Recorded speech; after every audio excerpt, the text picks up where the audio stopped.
सामवेदगानलोलसाक्षिभूतसुन्दरं नित्यशास्त्रबोधनीयनीरजाक्षपण्डितं ध्यानमुद्रचिन्तितार्थभक्तिभावपूजनं गद्यपद्यचित्ररूपशारदा गुरुं भजे।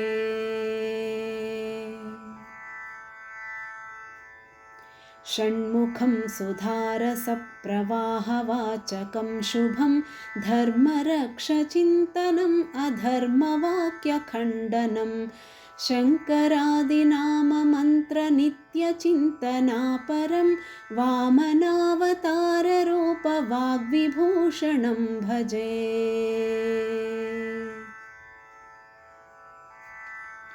शर्मदं सदाशिवस्वरूपिणं गुणाधिकं श्वेतवस्त्रधारिणं स्मिताननं सुशोभितं सत्यवाक्यपूरितं सुधापुराणभूषितं वाग्विशारदासुतं सदा गुरुत्तमं भजे।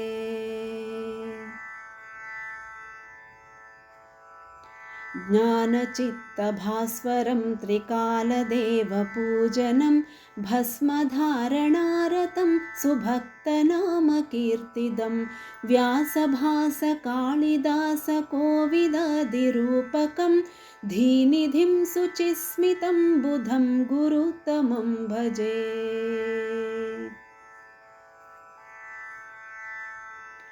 पीठमादिनिर्मितं ऋषिप्रभाविराजितं कौमुदीवशोभमानरक्षितं पदाक्षरं ज्ञानविद्यध्यानविद्यमोक्षमार्गबोधकं सामवेदषण्मुखार्यज्ञानपुष्पमीदृशी सामवेदषण्मुखार्यज्ञानपुष्पमीदृशी ज्ञानपुष्पमीदृशी ज्ञानपुष्पमीदृशी।